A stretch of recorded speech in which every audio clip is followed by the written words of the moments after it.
Welcome to Royal Rebounds TV with Calvin and Barry.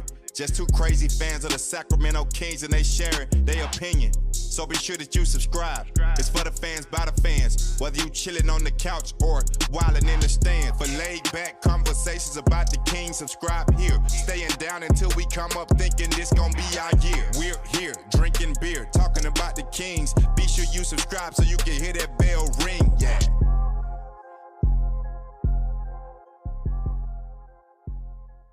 What up, Kings fans? Welcome back to Royal Rebounds TV, a Sacramento Kings YouTube channel by fans for fans. That's right. This is the Royal Rebounds Podcast with Calvin and Barry. We are back breaking down a Kings win for a change over the Washington Wizards. We'll also talk Davion Mitchell. Harrison Barnes is back. It's Kings, so we'll talk more. And trades. a new coach tonight. New coach tonight. There's a lot to dive into. Let's get to it with our nightcap.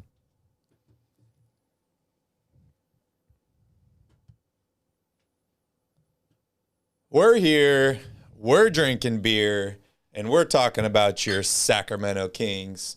If you're a Kings fan, make sure you hit that like button down below. And if you enjoy content like this, consider subscribing to the channel. This is your Kings Nightcap. Cal, what are we drinking tonight? We are drinking the Lagunitas IPA, very classic California West Coast IPA, one of our favorites. And I am happy to be drinking once again. I'm back, baby.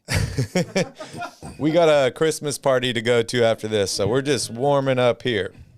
So, a lot to talk about tonight. Kings going into the night, 3-game losing streak after a 3-game winning streak.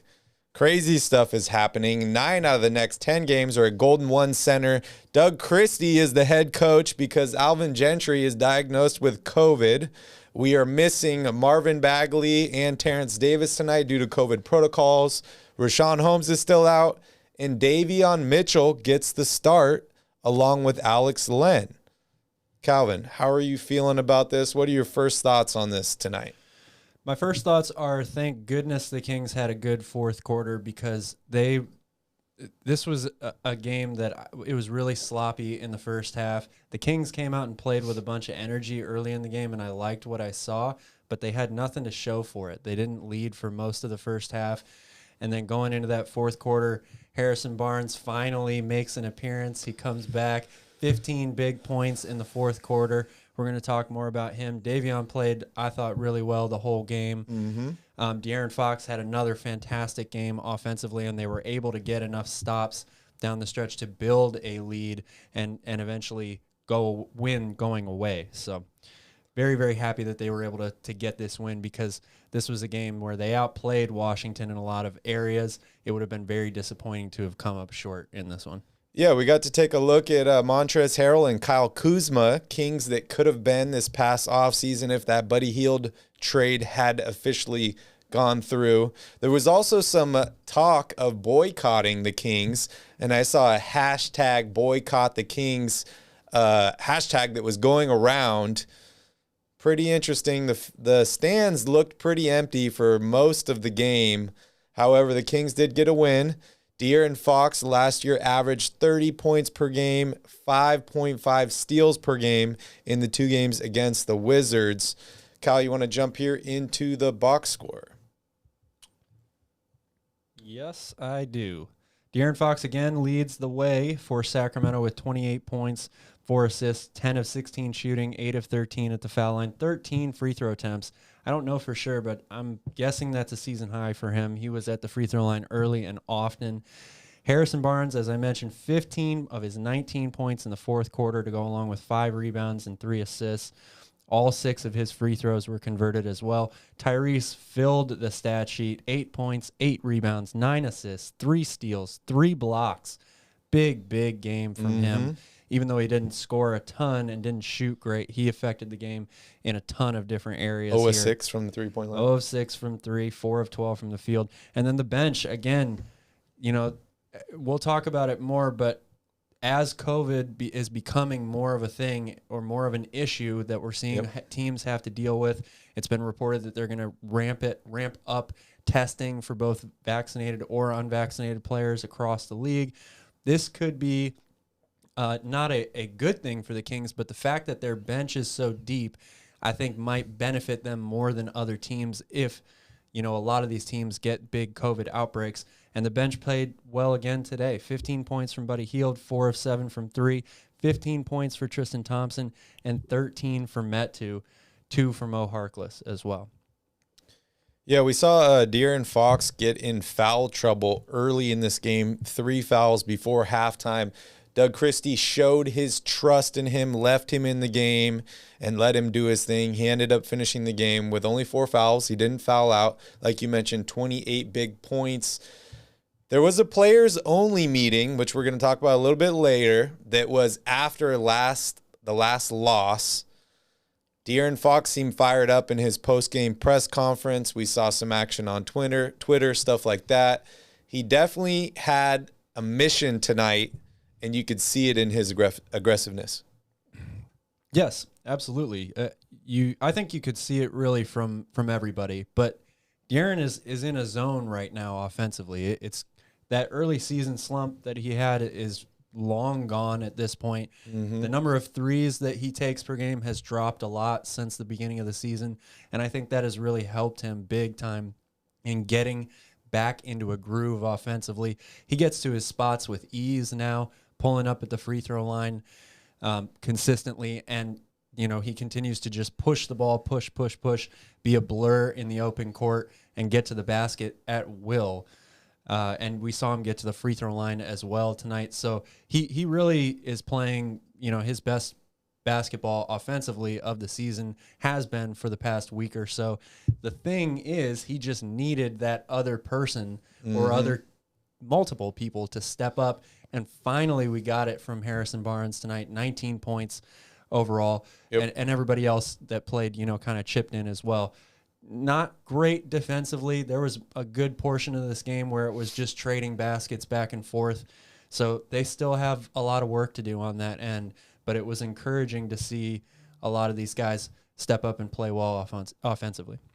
Yeah, this is the first time the Kings have held a team under 110 points since that last victory against the Clippers.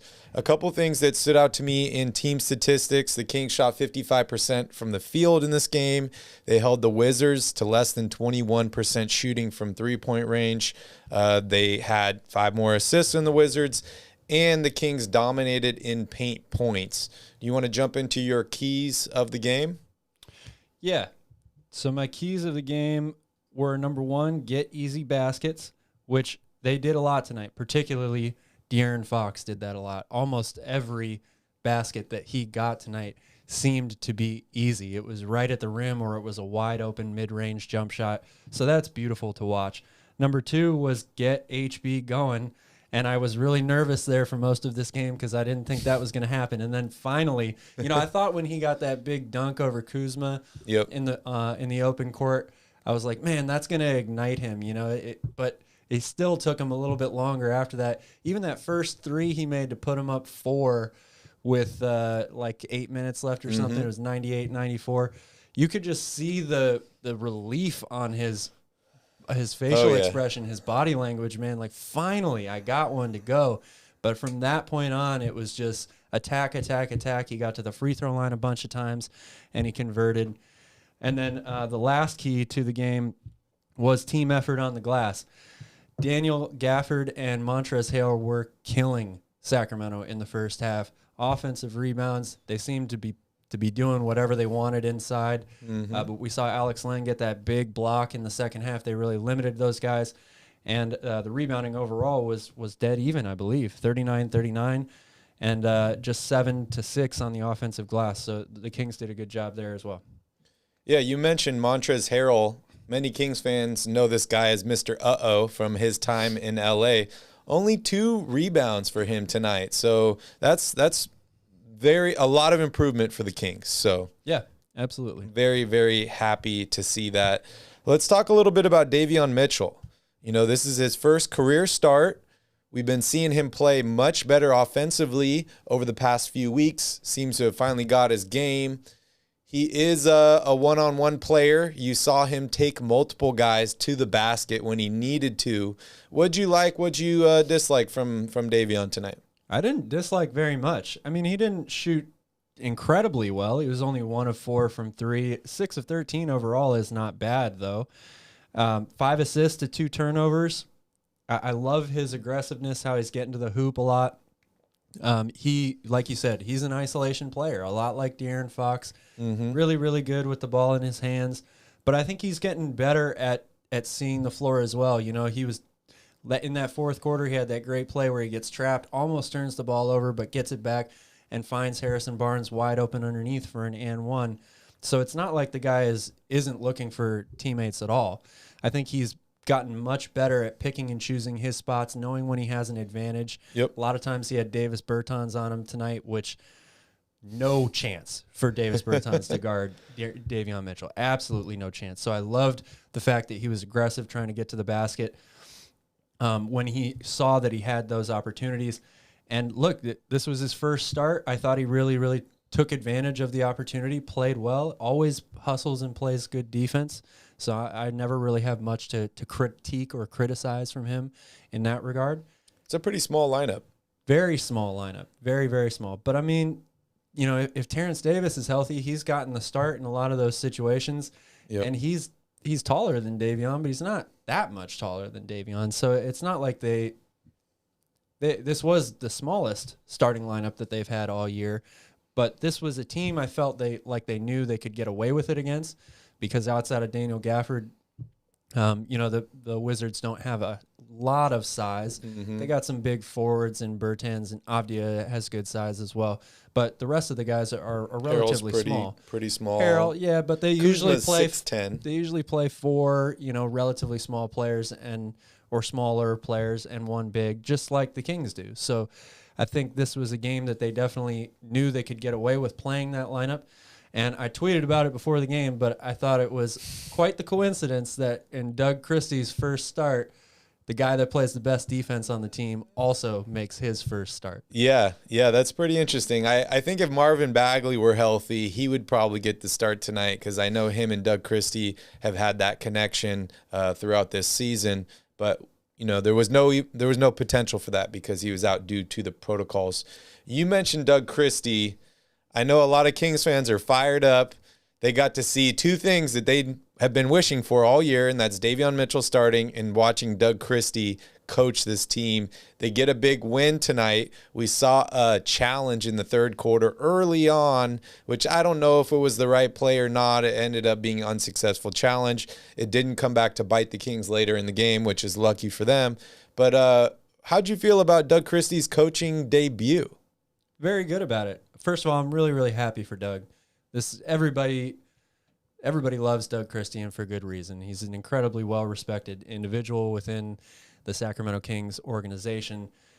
Always works hard. You can't help but root for the guy, and I think that this was the first step towards the eventual goal for him of being a head coach in this league, which I believe that he is going to get one day. I hope that it would be with Sacramento, but I don't know if that'll be the eventual how it plays out.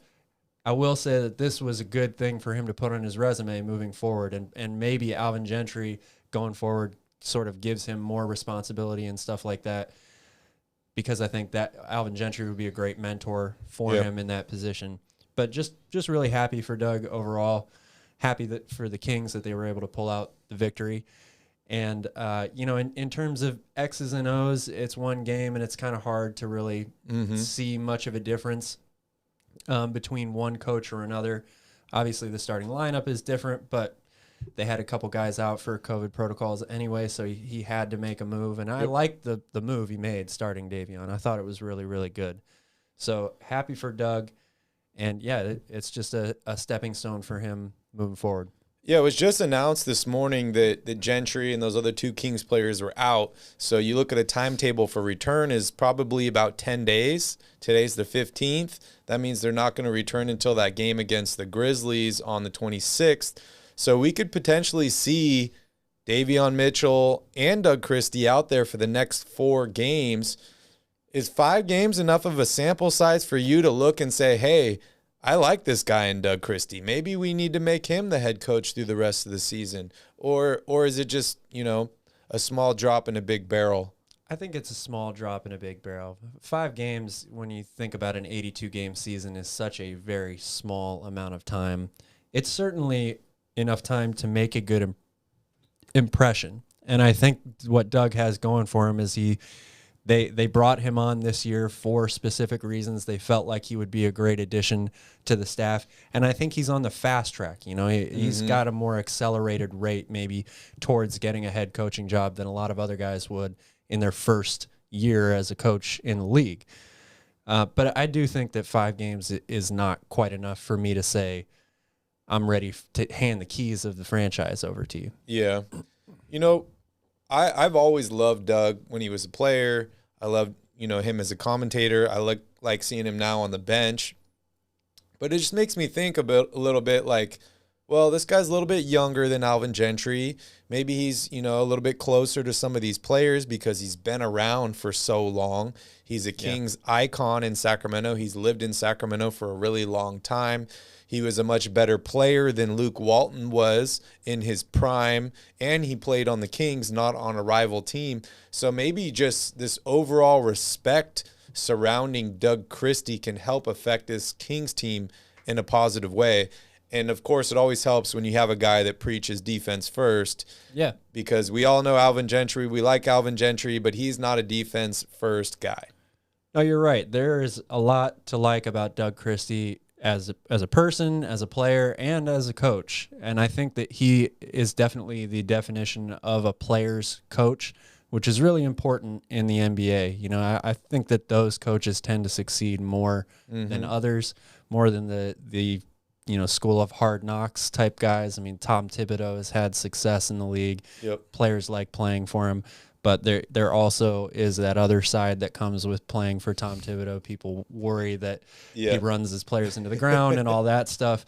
Doug Christie, to me, I think would be a good combination of both. He's a defensive-minded guy, but I also feel like he's totally a player's coach, and players would really enjoy playing for him. Yeah, he strikes me as the guy, I'm not going to ask you to do anything that I wouldn't do myself. And setting an example like that is huge. Let's talk a little bit about Tristan Thompson. 21 minutes for him tonight, 15 points off the bench, 4 rebounds, a steal. The Kings had to go through a lot of players tonight, not having Holmes, Bagley, Terrence Davis available. Tristan Thompson, I felt like, was their main size off the bench in this game, and he had to match up with guys like Montrezl Harrell. I loved what I saw out of TT tonight. 6 of 7 from the field, 3 of 4 from the free throw line. He's efficient. He stays in the middle. He's healthy. He just does all the little things, and I love it. How do you feel? Definitely. I agree with you completely. This was a typical Tristan Thompson game. Comes in and is, like you said, very efficient, affects the game in a lot of different ways.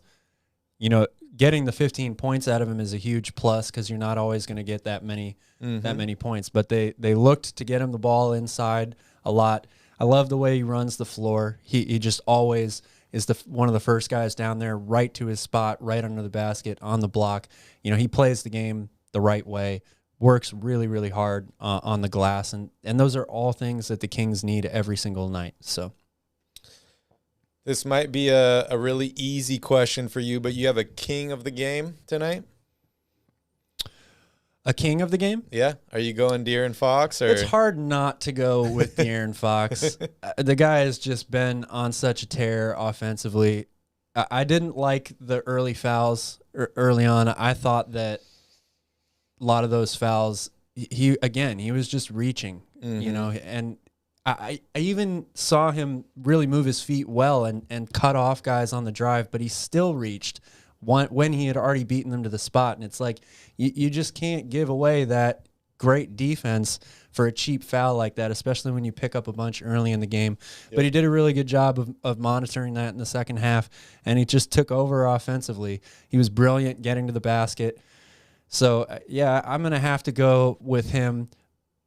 Harrison Barnes played a fantastic fourth quarter, so he gets an honorable mention just for finally breaking out of that slump and really being effective and aggressive offensively in the fourth. And it really is great to see him get going finally. But for the whole game, it's got to be De'Aaron. Although I loved what I saw from Tyrese Haliburton too. I mean, stat sheet stuff for 3 steals and 3 blocks to go along with 8 rebounds and 9 assists was really, really awesome. I would like him to shoot a little bit better. 4 of 12. He didn't make a 3 in this game, even though he had 6 attempts.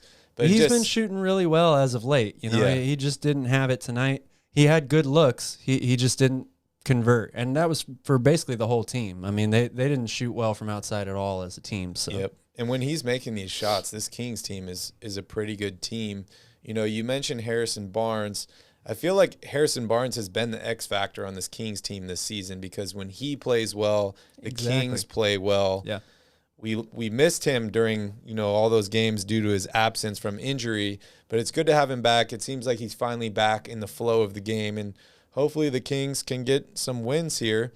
I mentioned earlier on that this is the first game the Kings have held an opponent under 110 points since that last win against the Clippers. Was there anything that you saw defensively that the Kings were doing differently tonight?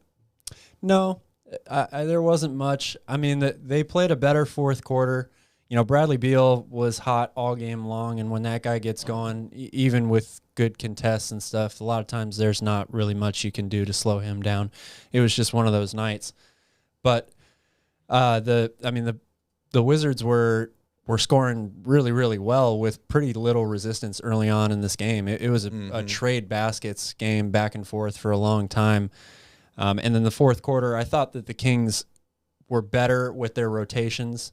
They contested a lot more shots, and they, fortunately, none of these other guys were able to get hot and really kill them.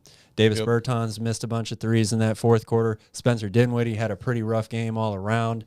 So Bradley Beal just didn't really get any help. Montrezl Harrell and Gafford, I think, both had 14 points, but they each did most of their damage in the first half.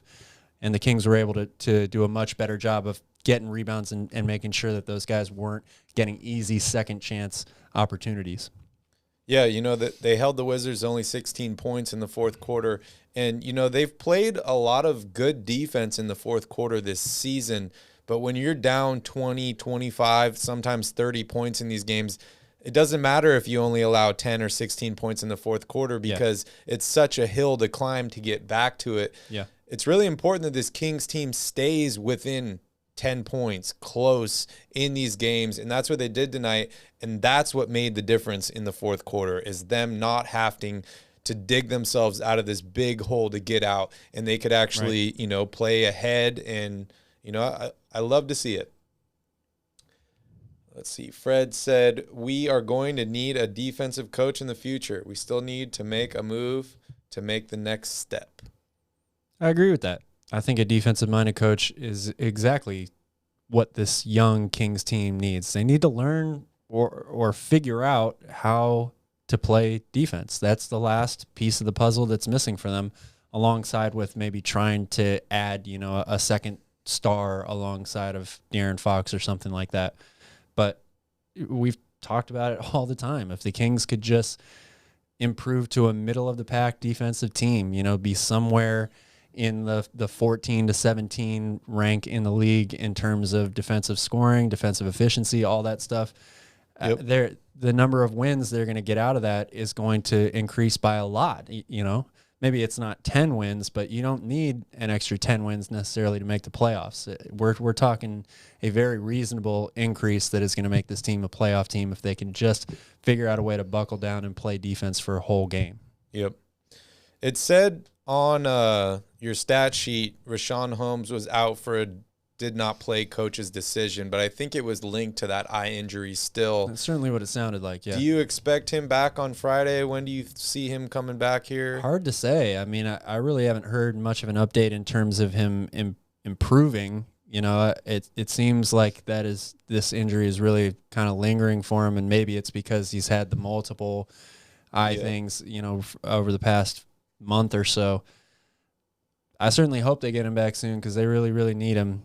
All these guys, Len, Thompson, Davion Jones, they come in and they do their job and they play well in spurts, but the Kings are undeniably a better team when Rashawn Holmes is in the lineup. Brian, yeah, did you see De'Aaron Fox get poked in the eye?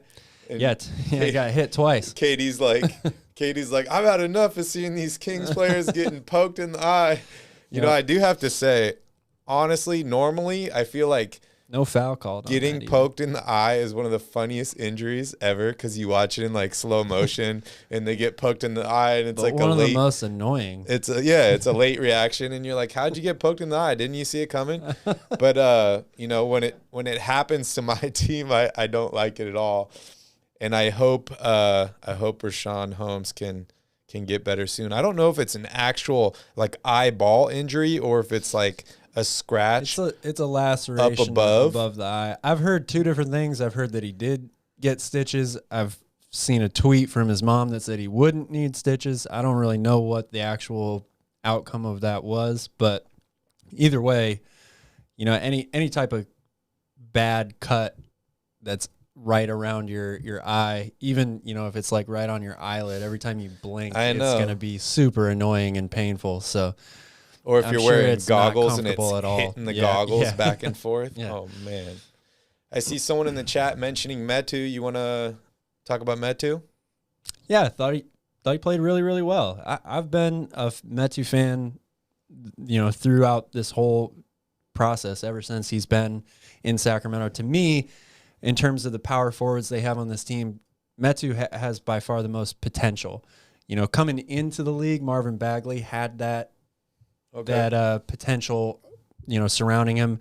He was a super high draft pick, super high recruit, played really, really well. But Chimezie Metu, he's more athletic than Marvin Bagley is. I think he can become a much, much better defender than Marvin Bagley can. He's a better ball handler. He has a good shooting form if he can ever consistently develop an outside shot.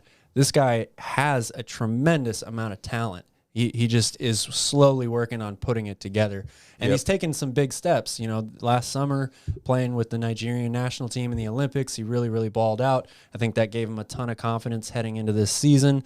And, he struggled with his shot this year. But in terms of just gifted athletic ability and talent, he's got loads of it. So I really hope that he puts it together.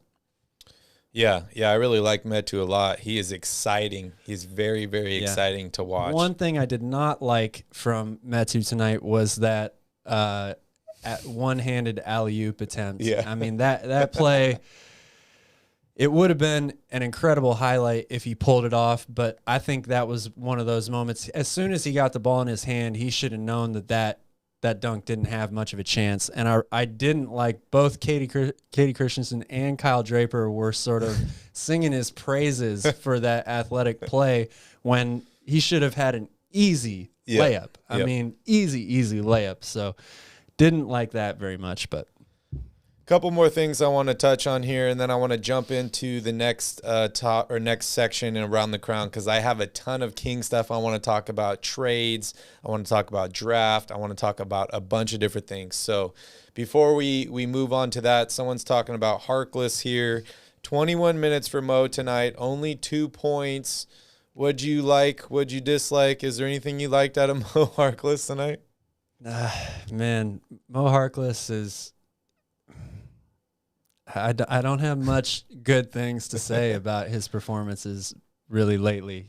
The guy, he's supposed to be out there for his defense. I thought he looked lost on defense a lot tonight.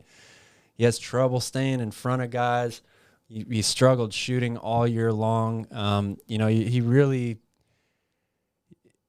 really regressed from where he started the season out, and he didn't really start the season out on a super high note. So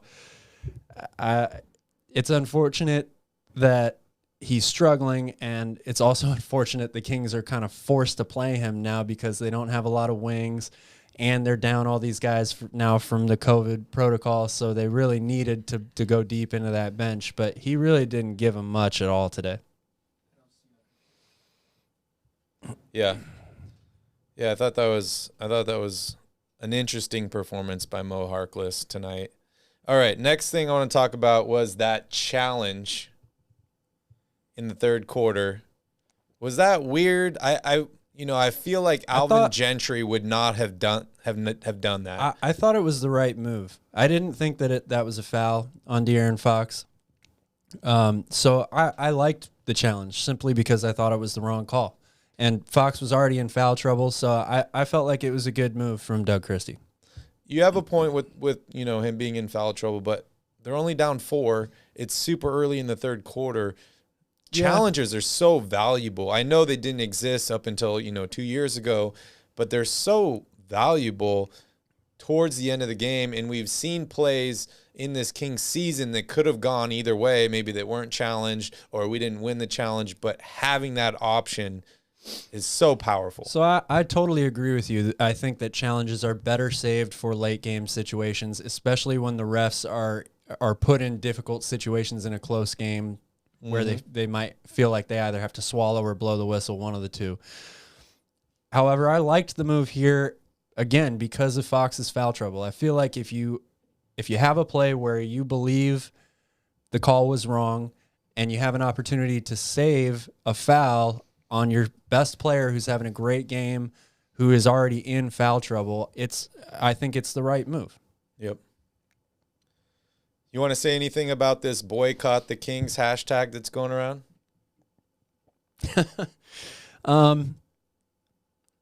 It's just really sad. Someone asked me earlier today if that's what it actually takes for the Kings to become good.